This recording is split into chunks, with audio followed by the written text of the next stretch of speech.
Hello everyone good morning all of you मु ध्रुवचरण गांधी तुम समस्त को पुणी थे स्वागत करुच्ची Gandhi digital e learning YouTube channel रे।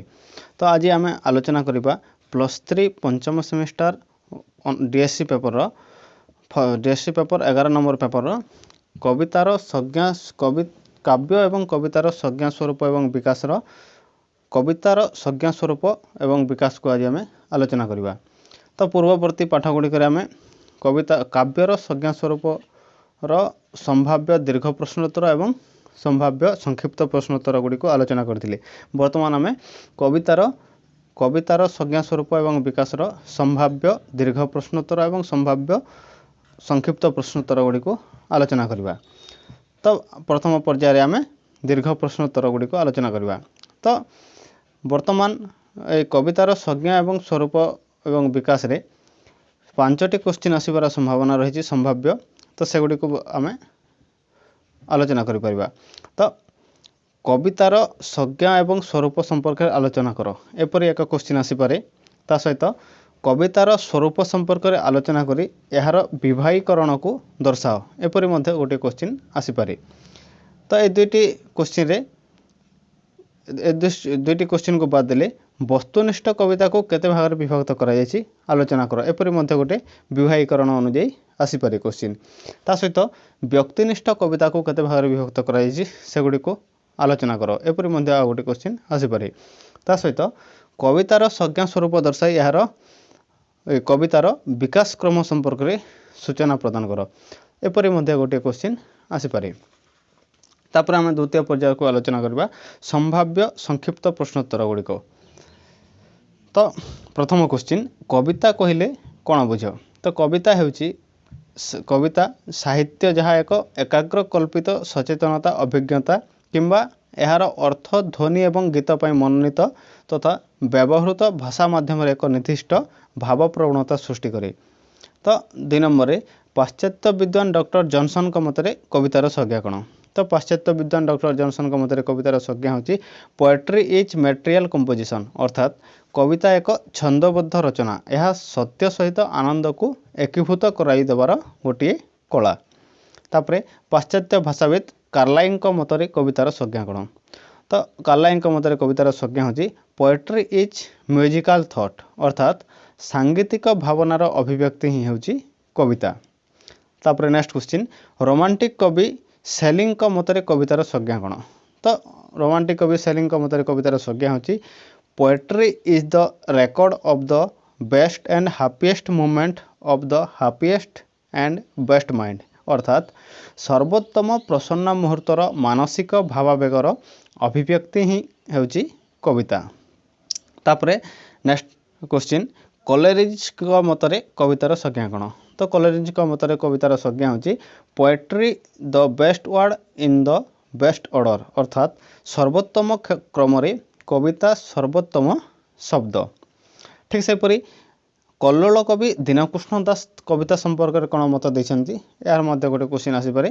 तो तार अर्थ होची उत्तर होची कविता बनिता कविता पिता कहवा लोक तार उपमाता करे ताकु भोग रसिक नेता केते हैं अबा रहे योग्यता कुमति गुआर केवल बई मात्र भाई तार। तो यार मध्य यह गोटे मध्य कवितार संज्ञा हो पारिबो। तापरे विषय वस्तु बा प्रकृति दृष्टि कविता केते भाग में विभक्त एवं सेगुड़िक कौन कौन। तो विषय वस्तु बा प्रकृति दृष्टि कविता को साधारणतः 2 भाग में विभक्त करा जायछि यथा तन्मय कविता एवं मनमय कविता। तो तापरे नेक्स्ट क्वेश्चन तन्मय कवितार अन्य नाम कौन। तो तन्मय कवितार अन्य नाम होची वस्तुनिष्ठ कविता। तापरे नेक्स्ट क्वेश्चन तन्मय कविता बा वस्तुनिष्ठ कविता काहाको कहा जाय। तो तन्मय कविता व वस्तुनिष्ठ कविता कहले जो कविता वस्तुगत वर्णना को प्राधान्य दिए एवं जगत को यथायथ भाव में प्रकाश करिताए ताहाको वस्तुनिष्ठ व तन्मय कविता बोली कहा जाए। तापरे नेक्स्ट क्वेश्चन तन्मय कविता को केते भाग में विभक्त करा जाय पारे। तो तन्मय कविता को साधारणतः 7 भाग में विभक्त करा जायछि। तापरे नेक्स्ट क्वेश्चन गाथा कविता कहले कौन। तो प्राचीन काल में नृत्य सहयोग में जो गीतिमय कविता रचित होता ताहाको गाथा कविता बोली कहा जाउतिला। तापरे नेक्स्ट क्वेश्चन साधारण अर्थ रे तन्मय कविता कहले काहाको बुझाए। तो तन्मय कविता कहले साधारण अर्थ रे महाकाव्य काव्य मंगल काव्य गाथा काव्य इत्यादि को बुझाई थाए। तापर नेक्स्ट क्वेश्चन गाथा कविता को केते भाग रे विभक्त करा जायछि एवं सेगुडी को कोन कोन। तो गाथा कविता को साधारणतः 6 भाग रे विभक्त करा जायछि जथा कि ऐतिहासिक गाथा कविता, किंवदंती मूलक गाथा कविता, पौराणिक गाथा कविता, जातीयतामूलक गाथा कविता, सामाजिक मूलक गाथा कविता एवं रोमांचकर गाथा कविता। तापर नेक्स्ट क्वेश्चन रूपक कविता क्या कहुए। तो जो कविता कौन कहानी बा गल्प मध्य दे अन्य एक विशेष अर्थ को व्यंजित करे ताहाकू रूपक कविता कहुए। तापर रूपक कविता केते भाग रे विभक्त एवं सेगुड़िक कौन कौन। तो रूपक कविता को साधारणतः 3 भाग रे विभक्त करा जायछि यथा आध्यात्मिक बा धर्ममूलक कविता, राष्ट्रीयता बा जातीयतामूलक कविता एवं सामाजिक रूपक कविता। तापर नेक्स्ट क्वेश्चन नीति कविता क्या कहुए। तो जो कवितार कवि ज्ञान गर्भ नीति कथा बा तत्व को प्रचार करे ताहा ही होची नीति कविता। तापर नेक्स्ट क्वेश्चन व्यंग कविता क्या कहुए। तो जो कवितार सामाजिक दोष दुर्बलता, व्यक्ति चरित्र, सामाजिक कुसंस्कार प्रति विद्रूप रही है ताहाकू व्यंग कविता कहुए। तापर नेक्स्ट क्वेश्चन लालिका क्या कहुए। तो कौन कविर एक विशिष्ट कविता को विद्रूप करने ताहार अनुकरण में जो कविता गुड़िक लिखा जाए ताहाकू लालिका बोली कहुए। तापर नेक्स्ट क्वेश्चन लिपि कविता क्या कहुए। तो कौन अनुपस्थित व्यक्ति विशेष को उपलक्ष करी जो कविता लिखा जाए ताहाकू लिपि कविता बोली कहुए। याकू पत्र कविता बा चिठी कविता बोली मध्य कहुए। तापर नेक्स्ट क्वेश्चन नाना बाया गीत कहले कौन बुझ। तो साधारणतः शिशु को भुलाइवाई जो कविता लिखा जाए ताहाकू नाना बाया गीत बोली कहुए। तापर नेक्स्ट क्वेश्चन मनमय कवितार अन्य नाम कौन। तो मनमय कवितार अन्य नाम हूँ व्यक्तिनिष्ठ कविता बा गीति कविता। तापर मनमय कविता बा व्यक्तिनिष्ठ कविता क्या कहुए। तो जो कवितार कविंकर व्यक्तिगत हृदयर एकक भावर गीतिमय आवेगदीप्त अभिव्यक्ति प्रकाश पाई ताहाकू मनमय कविता बोली कहुए। तापर नेक्स्ट क्वेश्चन गीति कवितार गठन कलासर वैशिष्ट्य कौन। तो गीति कवितार गठन कलार वैशिष्ट्य 5टी वैशिष्ट्य रही जथा आंतरिकतापूर्ण एकक अनुभूति, सीमित कलेबर, स्वच्छंद गीतिमयता, सांगीतिक माधुर्य एवं कोमल शब्द विन्यास। तापर नेक्स्ट क्वेश्चन गीति कविता को केते भाग रे विभक्त करा जायछि। तो गीति कविता को साधारणतः 9 भाग रे विभक्त करा जायछि।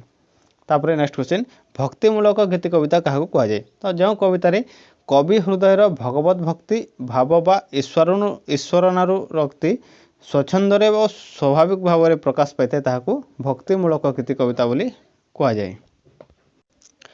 तापर प्रेममूलक गीति कविता क्या कहुए। तो जो कवितार नर नारींकर हृदयर प्रेम भाव सावलीला भाव में प्रकाश पाई ताहाकू प्रेममूलक गीति कविता कहुए। तापर नेक्स्ट क्वेश्चन जातीयतामूलक गीति कविता क्या कहुए। तो जो कवितार देश बा जातिर मुक्ति बा कल्याण पई उद्बोधन प्रदान करा जाए ता सहित जातीय भावर जागरण पई आह्वान दिया जाए एवं जाति बा देशर अतीत गौरव को प्रकाश करा जाए जाति अंतर्गत लोक मानकर सही भाव में उद्बुद्ध होगा प्रेरणा प्रदान करा जाए ताहाकू जातीयतामूलक बा देशप्रेममूलक गीति कविता बोली कहुए। तापर नेक्स्ट क्वेश्चन प्रकृतिमूलक गीति कविता क्या कहुए। तो जो कवितार अंतर प्रकृति एवं बहिर् प्रकृति सरल सावलील भाव में रूप नहीं थाए एवं कविर एकांत व्यक्तिगत हृदयर प्रकृति प्रति रसायनित हो आत्मप्रकाश करता है ताहाकू प्रकृतिमूलक गीति कविता बोली कहुए।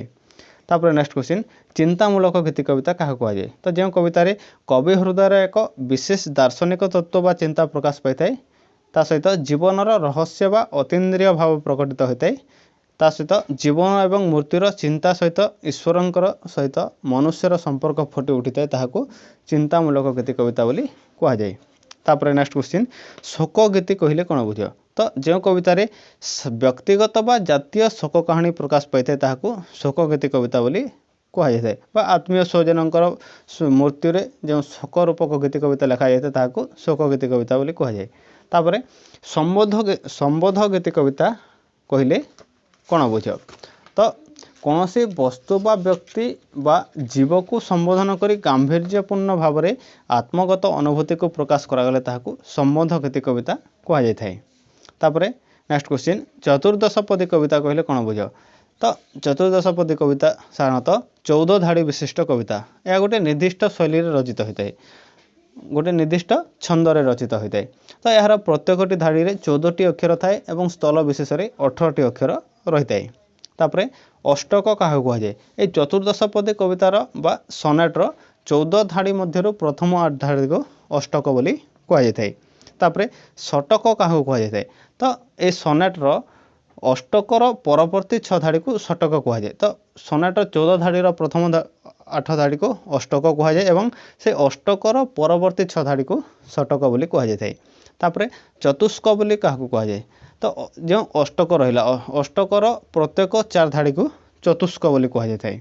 तापरे त्रिपदिका क्या कहुए जो षटकर प्रत्येक 3 धाड़ी को त्रिपदिका कहुए। तापरे कपलेट क्या कहुए तो प्रथमे 12 धाड़ी को 3टी स्तबक एवं शेष 2 धाड़ी स्वतंत्र रही है और ताहार शेष अक्षर सहित परस्पर जतिपात होता है तो यह कपलेट कहुए। तापरे नेक्स्ट क्वेश्चन लघु बैठकी कविता क्या कहुए तो जो कविता व्यक्ति अनुभूति जात एवं समाज जीवन लघु चित्र को उपस्थापना पूर्वक जीवनर लघु आनंद को प्रकाश करता है लघु बैठकी कविता बोली कहुए। तो प्राचीन ओडिया गीति कविता को केते भाग में विभक्त करा जायछि तो प्राचीन ओडिया गीति कविता को साधारणतः 8 भाग में विभक्त करा जायछि। तापरे नेक्स्ट क्वेश्चन पद संख्यात्मक गीति कविता कहले कोन बुझ तो कवितार पद संख्या को नहीं एपरि गीति कविता रचित एवं नामित होता है जेपरि कि आम उदाहरण स्वरूप नहीं पार 56 पदिया 50 पदिया 16 पई 12 पई 10 पई 6 पई प्रभृति। तापरे व्यंजन वर्णानुक्रमिक रचित गीति कविता कहले कोन बुझ तो जो कवितारे व्यंजन वर्णर सूचना प्रदान करा जाए व्यंजन वर्ण क्रमानुसार लिखा जाए ताकू आम व्यंजन वर्णानुक्रमिक रचित कविता बोली कहीपर। तो चौतीसा एवं षोड़शा इत्यादि ए धरणर गोटे गोटे कविता तो क ठारू क्ष क्रम रचित होता है तो केतेक स्थल में क्ष ठारू क अनुक्रम रचित होता है तो यह अलट चौतीसा बोली कहुए। तापरे नेक्स्ट 41 नंबर काल एवं उत्सव धर्मी गीतिका कहले कौन बुझ तो काल बा समय को नहीं जो कविता गुड़िक रचित होता है ताकू आम काल एवं उत्सव धर्मी गीतिका बोली कहीपर। तो काल बा समय को नहीं 12 मासी षड़ ऋतु गीतिका लेखाला बेले पर्वप्रवण को नहीं रचित होते हैं जेपरिक आम चंदन गीत रथ गीत मंगल गीत प्रभृति को उदाहरण स्वरूप नहीं पार। तापरे धर्ममूलक गीति कविता कहले कौन बुझ तो जो कवितार ईश्वरानुभक्ति प्रकाशित करा जाए ताकू धर्ममूलक गीति कविता बोली कहुए जेपरिक भजन जनाण स्तुति अवकाश मालश्री प्रभृति। तापरे नेक्स्ट क्वेश्चन राग ताल संबंधित गीति कविता कहले कौन बुझ तो एक विशेष छांदर यह रचित होता है तो चौपदी ए धरणर गोटे गीतिका। तापरे नेक्स्ट क्वेश्चन आख्यान भित्तिक गीति कविता कहले कौन बुझा तो कौन से एक विषय को नहीं आख्यान धर्मी वर्णना को आख्यान भित्तिक गीति कविता बोली कहुए जेपरिक श्री पंचमी बोली बोली बजार बोली इत्यादि। तापरे नेक्स्ट क्वेश्चन संदेश धर्मी गीतिका कहले कौन बुझ तो कौन सी जीव बा वस्तु को दूत आधार कर रचित होता कविता को संदेश धर्मी गीतिका बोली कहुए। तापरे नेक्स्ट क्वेश्चन विविध गीतिका कहले कौन बुझे तो आम पूर्व जिते गुड़े कविता को आलोचना कला ताहाको बाद दे जो अन्य कविता गुड़िक रहा सेगुड़िक हूँ विविध गीतिका बा लोकमुखरे प्रचलित गीत गुड़िक ए श्रेणी अंतर्भुक्त करा जाय पारे जेपरिक कांदणा गीत ढकढमाली डुम्पा प्रभृति। यापर आम परवर्ती पर्यायर अन्य एक विषय को नहीं आलोचना करबा।